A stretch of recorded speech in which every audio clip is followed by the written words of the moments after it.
Syrup के बारे में आपको कुछ मालूमात देंगे ताकि आप इसके इस्तेमाल के दौरान वो गलतियां ना करें और आप इसे अच्छे तरीके से इस्तेमाल कर सकें। तो फ्रेंड, ये सिरप है गैविस्कोन लिक्विड, पिपरमिंट इसका फ्लेवर है। इसे पाकिस्तान में रैकेट ब्रेंकर्स जो कंपनी है वो मैन्युफैक्चरिंग करती है। अच्छा, ये सिरप का जो इस्तेमाल है सेल्फ मेडिकेशन के तौर पर किया जाता है। उसमें स्टोमक में जो जलन है, तजाबियत है, बदहज़मी, गैस, उसके बाद खाना हज़म ना होता हो सही तरह, आपके जो डाइजेस्टिव सिस्टम है उसमें कोई प्रॉब्लम हो, आपका स्टोमक में स्वेलिंग हो, इसलिए इसका इस्तेमाल किया जाता है।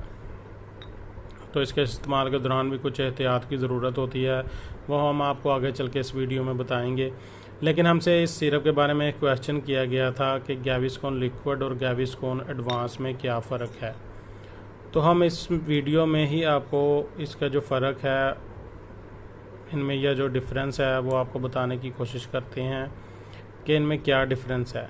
तो फ्रेंड्स, इसमें डिफरेंस तो कोई इतना नहीं है, इसमें सिर्फ जो इसकी फार्मूलेशन है उसमें डिफरेंस है, इसलिए इसको एडवांस का नाम दिया गया है। जिस तरह से आप देख सकते हैं, सोडियम एल्जीनेट है जो ब्रिटिश फार्माकोपिया एडवांस में जो 1000 mg मौजूद है, तो इसमें तकरीबन 500 mg मौजूद है। वो फार्मूलेशन इसमें डबल आ जाता है, इसलिए इसे जो एडवांस का नाम दिया गया है। जो सोडियम बाइकार्बोनेट है, वो जो गैविस्कोन प्लेन सिरप है उसमें 267 mg या 267 mg, लेकिन इसमें वो 200 mg मौजूद है। तो ये 1000 और जो 500 का डिफरेंस है, इसी वजह से इसे गैविस्कोन एडवांस का नाम दिया गया, यानी इसकी जो फार्मूलेशन है फास्ट एक्टिंग है या इसमें ये इंग्रेडिएंट ज़्यादा हैं। उसके बाद इसके इस्तेमाल के दौरान एक एहतियात की ज़रूरत ये है कि इस सिरप को जब आपने इस्तेमाल करना है तो अच्छी तरह हिलाकर करना है, चाहे 15 से 20 मिनट बाद ही किसी दूसरे ने इस्तेमाल करना हो तो फिर भी इसको अच्छी तरह हिलाकर इस्तेमाल करें। तो उसके बाद एक एहतियात ये है कि इसे फ्रिज में या फ्रीज़र में या आम जो ठंड जैसे हमारे घर में फ्रिज वगैरह मौजूद होते हैं तो उसमें ना रखें।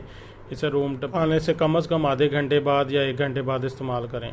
उसके बाद अगर बेहतर रिज़ल्ट चाहते हैं तो रात को सोने से थोड़ी देर पहले इसका इस्तेमाल करें। तो ये इन्फॉर्मेशन थी गैविस्कोन लिक्विड और गैविस्कोन एडवांस के बारे में। अगर तो आपको ये इन्फॉर्मेशन पसंद आई है तो इसे लाइक करें, शेयर करें, चैनल को सब्सक्राइब करें और बेल आइकन का बटन ज़रूर दबाएं। इसके जो साइड इफ़ेक्ट हैं बहुत ज़्यादा तो नहीं है, लेकिन कुछ भी थोड़े बहुत साइड इफ़ेक्ट हैं जो देखने में आए हैं। रैशेस वगैरह है, चक्कर आ सकते हैं, आपको मतली हो सकती है, दिल ख़राब हो सकता है। इसके अलावा भी कोई अनवांटेड साइड इफ़ेक्ट हो सकते हैं, लेकिन उसकी जो एवरेज है बहुत कम है। अगर तो आपको कुछ महसूस हो तो आप डॉक्टर से रब्ता कर सकते हैं। वीडियो पसंद आए तो इसे लाइक लाजमी करें।